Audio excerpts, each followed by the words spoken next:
Hello again. The word racialism is heard a lot less frequently than was once the case.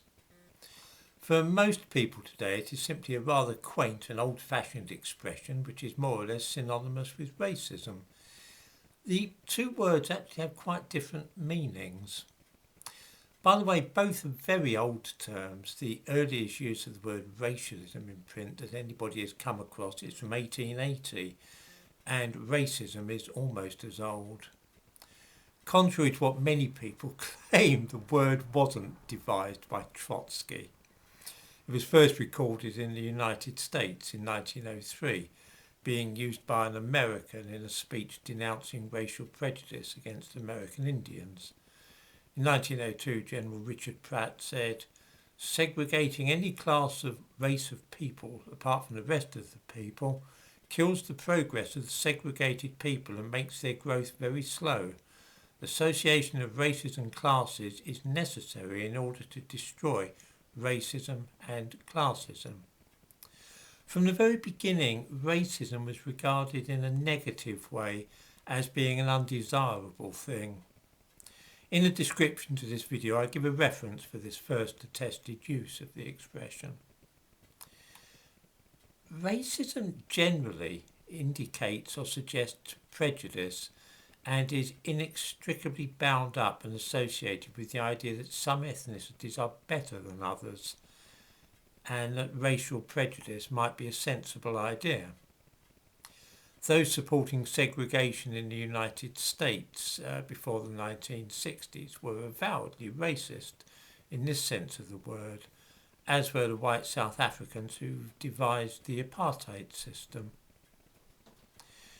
Racialism, though, is another matter entirely. It means simply the belief that different races and ethnic groups are different, without thinking so much in terms of one being better or more worthy than another. A racialist might observe, for example, that Chinese people and Ashkenazi Jews seem to do better at chess than either sub-Saharan Africans or Caribbeans, and perhaps regard this as an inbuilt thing, a fundamental difference between the two groups.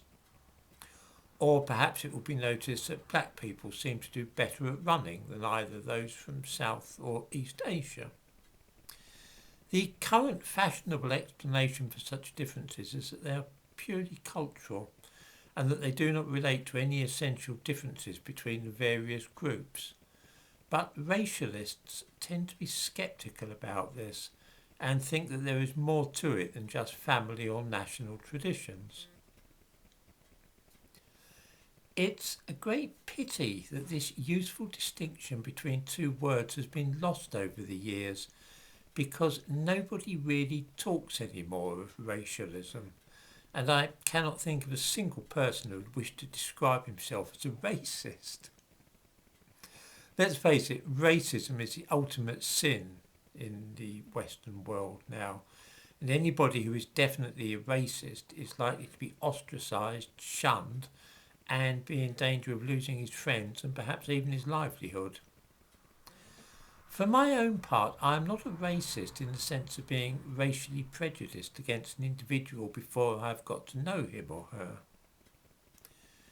I can say nothing sensible or useful about a person whom I am meeting for the first time, whatever the colour of the skin that person has.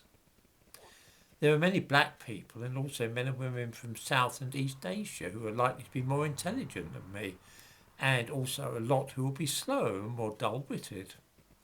I cannot possibly guess before speaking to somebody and getting to know them which it will be. As far as being a racialist goes, I think that I'm fairly happy to be described in this way.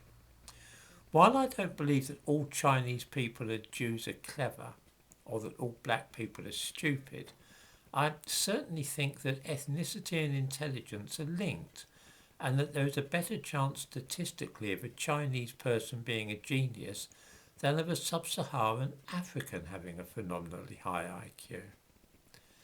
Since geniuses are rare though, this knowledge does not really affect me all that much. Most people of any race whom I meet will be like me, of around average IQ. Even if there's a variation in the average score of 5 points or so between some populations, for which there is some evidence, then this is hardly noticeable in day-to-day life. I'm sure there's at least a 5 or 10 point difference in IQ between some of my friends, and I don't even think about it. It's not a large enough amount to make much difference. Of course, although it doesn't make all that difference in my personal life and friendships, any slight average difference in cognitive ability between populations will probably show up in things like A-level results or the American SAT test for university admission. One would expect black people on average not to score as highly as those from East Asia. And this is exactly what does happen. So I would not refuse to give a black person a job or rent him a flat on the grounds of colour. That would be crazy. But on the other hand, I might not be too surprised to learn that he was not a strong chess player, or that he preferred baseball or football to reading Dickens.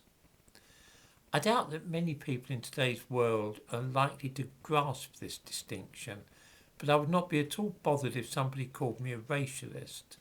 But I think if I was accused of racism, I might be inclined to debate the point.